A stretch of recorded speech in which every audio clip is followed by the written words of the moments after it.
नमस्कार, मैं संजीव सुमन। आप देख रहे हैं न्यूज़ 24 बाइट।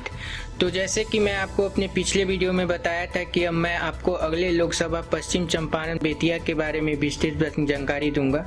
तो पश्चिम चंपारण बेतिया भी 6 विधानसभाओं से मिला हुआ है। तो 6 विधानसभा इस प्रकार से हैं: नौतन 6, चंपटिया 7, बेतिया 8, रक्सौल 10 और उसके बाद सुगौली 11 और नरकटिया 12। तो अब मैं इन सभी विधानसभाओं के बारे में विस्तृत जानकारी देने जा रहा हूं। तो अब आप ध्यान से सुनिए। नौतन 6, नौतन से पिछला विधानसभा चुनाव 2015 में नारायण प्रसाद बीजेपी के उम्मीदवार थे, जिन्हें 66,697 वोट मिला था। और दूसरे नंबर पे थे जेडीयू उम्मीदवार बैद्यनाथ प्रसाद महतो, जिन्हें 52,362 वोट मिला था। तो इस प्रकार से ये जो सीट है आपका नौतन सीट, ये बीजेपी के खाते में गया था और वहां से बीजेपी के उम्मीदवार 14,335 वोटों से चुनाव जीते थे। दूसरे नंबर पे चनपटिया 7, जो जहां से उस समय के उम्मीदवार प्रकाश राय, जो बीजेपी के उम्मीदवार थे, जिन्हें 61,304 वोट मिले थे। और दूसरे नंबर पे थे एन एन शाही जेडीयू के उम्मीदवार थे, जिन्हें 60,840 वोट मिला था। और यहाँ भी चनपटिया से भी बीजेपी उम्मीदवार ही चुनाव जीते थे, जो मात्र 464 वोटों से जीते थे।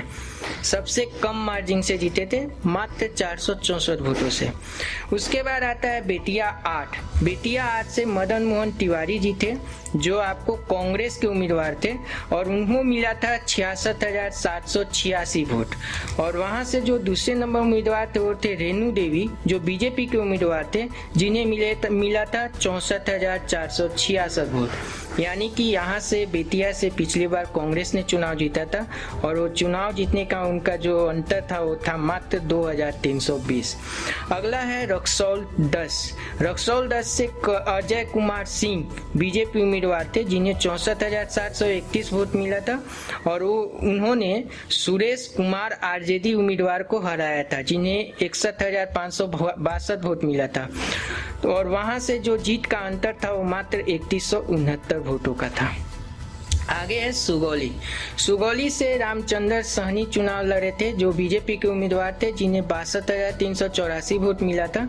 और उन्होंने ओम प्रकाश चौधरी को ही हराया था, जो आरजेडी के उम्मीदवार थे, और उन्हें 54,628 वोट था, जहां से जीत का अंतर था 7,756। अगला है नरकटिया 12। नरकटिया 12 से समी मोहम्मद आरजेडी उम्मीदवार चुनाव लड़ रहे थे, जिन्हें उस समय 75,118 वोट मिला था। और उन्होंने संत सिंह कुशवाहा आरएलएसपी के उम्मीदवार को हराया था, जिन्हें 55,136 वोट मिला था। और जीत का अंतर, जो आरजेडी उम्मीदवार थे, उनका जीत का अंतर था 19,982। तो आज का जो वीडियो है वो मैं आपको अभी पश्चिम चंपारण के बारे में बताया। तो आप इस वीडियो को शेयर कीजिए, लाइक कीजिए।